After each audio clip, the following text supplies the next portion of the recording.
Ainda nessa página da violência contra a mulher no ambiente político, e aí obviamente que isso é muito mais profundo do que aquela violência explícita, né? O que aconteceu ontem, na terça-feira, e repercutiu de ontem para hoje. O presidente Lula causou desconforto ao comentar sobre a violência contra mulheres após jogos de futebol, minimizando o ato entre torcedores do Corinthians. As declarações do presidente ocorreram durante uma reunião com empresários do setor de alimentos, onde ele anunciou investimentos significativos.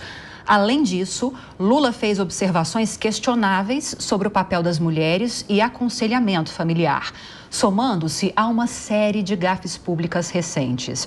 Esses comentários geraram debates sobre a sensibilidade e o impacto de falas presidenciais.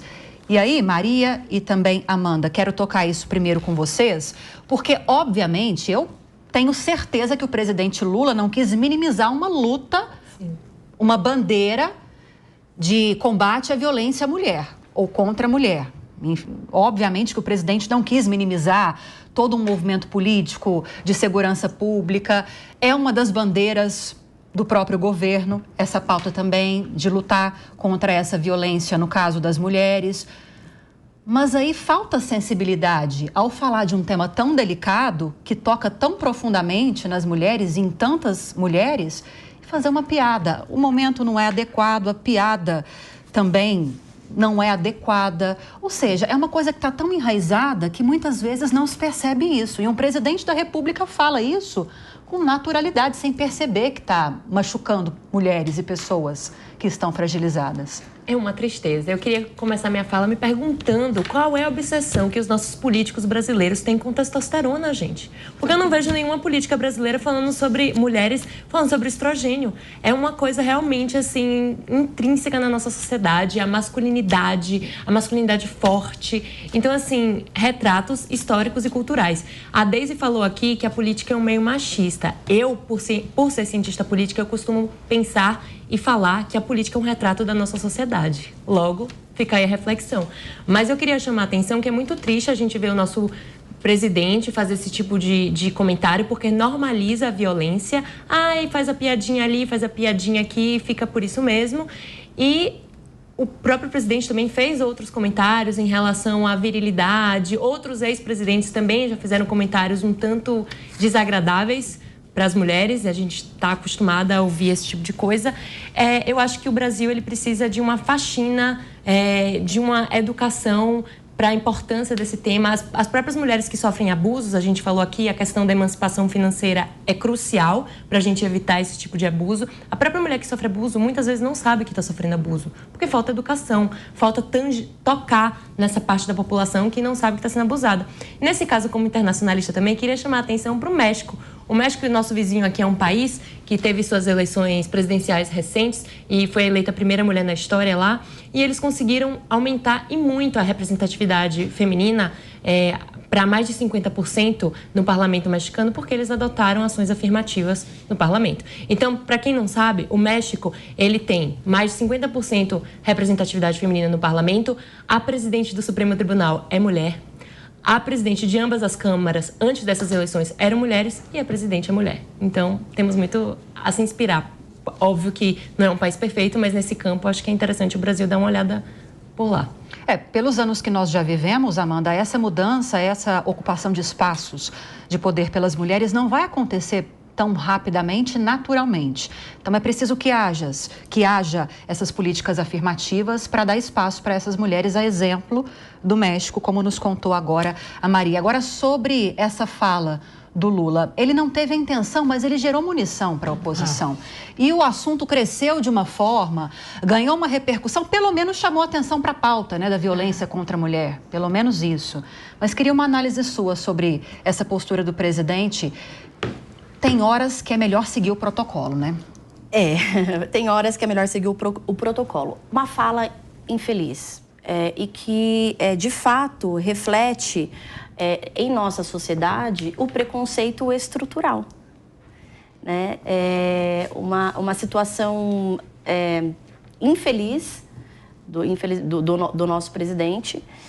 E aí volta a questão das mulheres, de fato, também se interessarem e ter um número ali dentro do Congresso mais expressivo. Porque, eu não sei vocês, mas se você parar para olhar a lista de candidatos, aqui no estado de São Paulo mesmo, nós temos uma mulher candidata a prefeito. Duas mulheres candidatas a prefeito. E a Marina Helena. É uma situação que, de fato, reflete esse problema estrutural que nós vivemos. E ele, como presidente, não poderia jamais falar algo nem em tom de brincadeira com um assunto tão sério, né? Sim, exato. E, assim, e ainda num evento que falou de pessoas com deficiência, já usou vários termos ali que ele não deveria utilizar. E antes, ele citou a própria esposa, né? Citou a Janja, que teve uma conversa com ela e que ela pediu para que ele tomasse cuidado. E ele ainda, neste mesmo evento, disse que iria ler para não falar nenhuma besteira. Foi a fala dele, justamente. Então, assim, isso mostra como, de fato, não foi algo pensado, né? A gente imagina que ele não queria, como chefe de Estado aqui, presidente, eu tenho certeza, né, que não. Ele não queria falar isso, mas esse descuido que mostra que o quão enraizado tá é uma piada. Provavelmente ele quis dizer que o corintiano não sofre porque não perderia, mas assim, qual é o contexto para você, presidente, falar isso numa causa que a luta é tão relevante, tão importante? Tenho certeza que ele deve ter botado a mão na cabeça e falado: ai, olha o que eu disse. Olha o que eu falei. Já vai brigar comigo, certeza. Deve ter chegado em casa e a Janja, ó. No sofá, certeza. Senta aqui, Lula, vamos conversar, presidente. Agora, Deise, falando... Agora, 2 horas e 29 minutos. 2 horas e 29 minutos. Agora, Deise, deixa eu seguir com você falando sobre essas políticas afirmativas para que mulheres ocupem esses espaços de poder. A gente está vivendo algo que está caminhando para o sentido contrário. Está avançando no Congresso, vai voltar a ser discutida no Senado depois do recesso, uma PEC da anistia que perdoa os partidos, dentre outras questões, por não cumprir com as cotas de gênero e de pessoas negras, né, candidaturas para ocupar cargos públicos. Então, assim, cria-se uma regra que é chancelada pelo Congresso, cria-se uma regra no TSE que é chancelada pelo Congresso. Só que o Congresso ou os parlamentares não conseguem seguir essas regras por N razões, não querem, não conseguem, vou deixar o verbo para vocês. E aí eles mesmos estipulam uma PEC para se auto-perdoarem pelo fato de não cumprirem o que eles mesmos estabeleceram. A gente está caminhando no sentido contrário, não? Total. Lívia, antes só de continuar aqui, eu queria mandar um beijo para a Ana Beatriz, que ela está de férias e está assistindo a gente. A Ana fica sempre, ela assiste toda a linha de frente, está aqui, um beijo, Ana. Beijo, Ana. Mas o Congresso, na verdade, ele tem feito toda a legislação em seu favor, né? Essa PEC da anistia, para mim, é um dos maiores deboches. Eu falo isso quase toda semana, um dos maiores deboches dos últimos anos, mas esse é mais um dos deboches. Eles vão praticamente se perdoar por tudo, né? Essa parte do projeto aí de anistiar ou de deixar uma parte da verba para as mulheres, uma parte da eleição para as mulheres, isso é muito... Eu não quero usar uma palavra agressiva, mas é para inglês ver, porque na prática isso nunca acontece. Eles colocam as mulheres lá, colocam os negros, mas na hora da eleição o que acontece é que para essas pessoas, para essa minoria, não vai verba de partido. A última discussão que teve no Congresso de uma reforma partidária foi para colocar a lista fechada. Então, o que aconteceria? No topo da lista seriam os caciques dos partidos, e aí a discussão era que em toda a lista deveria ter uma mulher, mas a mulher iria lá para o fim da lista. Então, dificilmente ela seria eleita.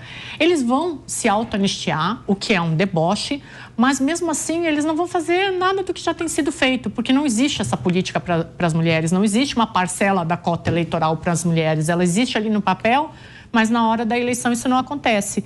E essa questão das mulheres e das falas dos políticos, ela é muito forte, né? A gente viu isso no presidente. O presidente Lula, ele tem essa mania de brincar, de querer sair um pouco daquele protocolo, daquela oficialização do cargo, mas ele acaba se perdendo nisso, né? E esse foi um dos casos. Isso aconteceu outras vezes com ele, em outros momentos também. Há algum tempo eu estava numa conversa, num debate ao vivo, e estava um ex-assessor dele, e eu perguntei o que estava acontecendo com o presidente, que ele estava dando tantas gafes nesse Lula 13, e ele falou que às vezes nem ele reconhecia, que ele não sabia se o presidente Lula estava se dando uma liberdade poética ou estava mais despreocupado. Verdade poética.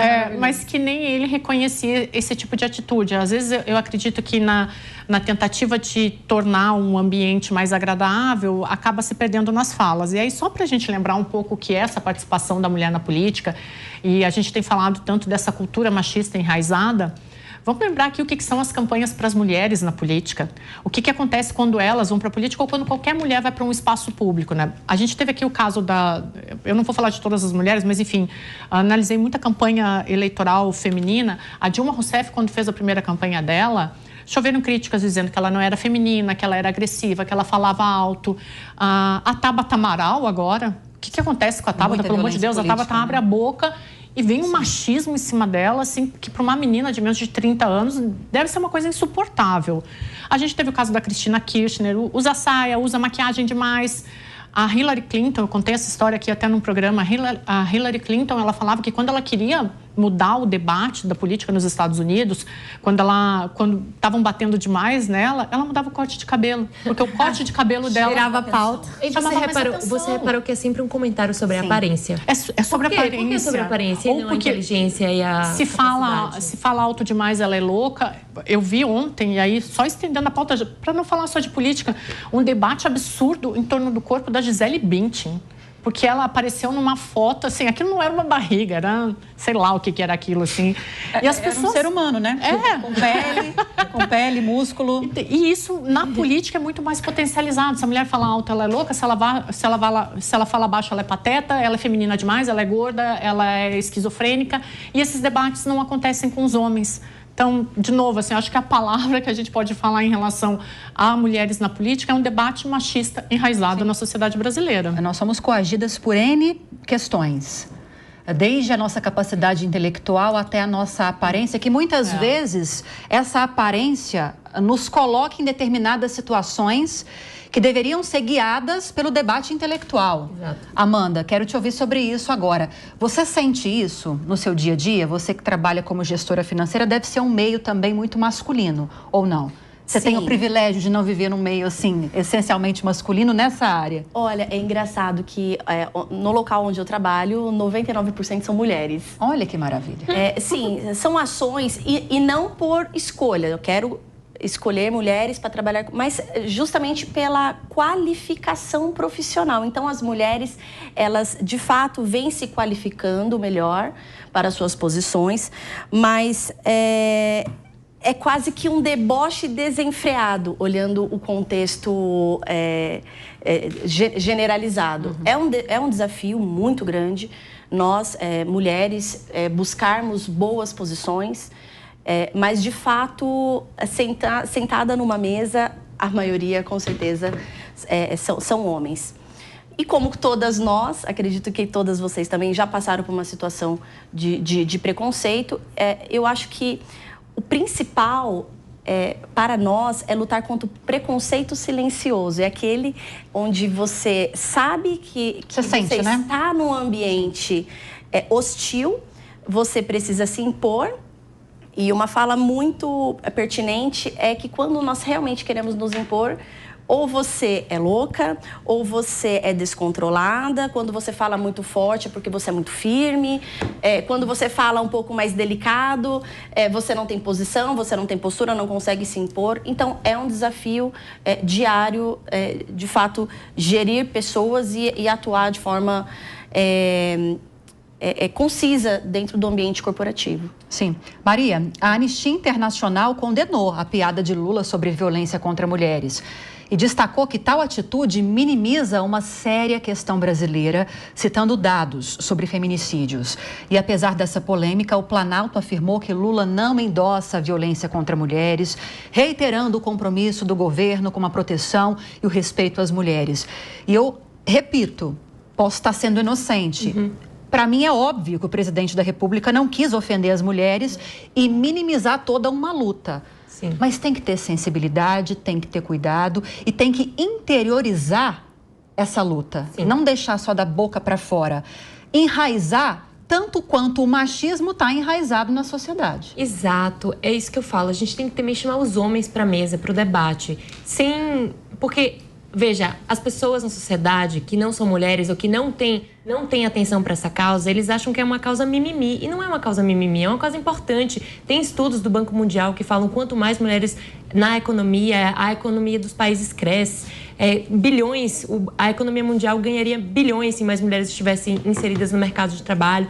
Então, assim, é uma luta de todo mundo, é um debate para todo mundo. Então, homens venham juntos conosco, não é mimimi, é muito importante. Eu já acho um avanço, assim, sendo positiva um pouquinho aqui, eu já acho um avanço a gente está discutindo isso aqui, porque antes isso seria passado em branco.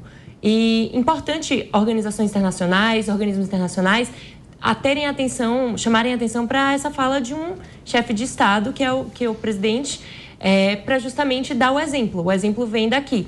Eu só queria puxar apenas uma fala do que a Amanda falou sobre a questão das mulheres, né, estarem mais, se capacitando mais, estarem ocupando mais espaço em diversas empresas e cargos. Tem um estudo, se eu não me engano, do LinkedIn, que fala que, para vocês verem como essas críticas e todo esse machismo enraizado impacta a autoestima feminina.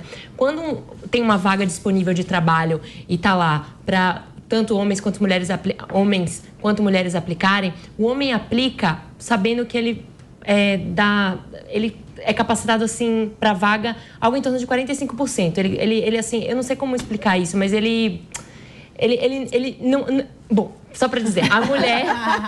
Só para dizer que a mulher, no caso, ela só aplicaria sabendo que ela teria quase 99% que ela estaria apta ao trabalho, enquanto que o homem aplica com 45% de certeza que ele estaria apto ao trabalho, para vocês verem como isso impacta a autoestima da mulher. Sim. E isso tem todo Ou seja, a autoestima deles é muito maior do que a nossa. Tem várias razões. Não sei. Olha, eu acho que assim, a gente não pode também se vitimizar. Eu falo por mim, gente, eu amo ser mulher. Eu convivo, sim, com muitos homens, inclusive Brasília, né? Estávamos antes do programa falando isso, a quantidade de... Realmente é um ambiente extremamente hostil e machista. E é isso, a gente não pode, como mulher, ficar nessa posição de... não é o que estamos fazendo aqui, sabe? Por isso que eu quero deixar claro. Somos vítimas dessa sociedade. Não, a gente tem que pegar o lugar que é nosso. Isso. Porque todos os lugares também nos pertencem. Então, assim, eu falo por mim agora que assim, eu não me sinto minimizada em nada por ser mulher. E quando eu vejo que está acontecendo alguma coisa, é a hora que eu justamente vou mais pra cima e mostro. Eu estava, inclusive, nas redes sociais falando sobre isso essa semana, de como, sim, nós somos descredibilizadas e, infelizmente, também, muitas vezes, por outras mulheres. É isso que é mais triste. Isso é um ponto que a gente precisa trazer, porque a gente se fala muito de sororidade e tudo mais, não Você aplica a sororidade no seu dia a dia? Você aplica a sororidade, exatamente. Quanto você também, você mulher, apoia outras mulheres. Isso tem que começar de nós. E lembrando que nós conseguimos fazer tudo e qualquer coisa, e por muitas vezes melhor. Né? Não, Laura, para mais mulheres como você, porque é justamente isso, a autoestima do homem é mais elevada, porque gente, desde criancinha, o menino lá vai atrás dos seus sonhos, é uma educação muito mais para partir para cima, entendeu? Exatamente. Enquanto que com a mulher não.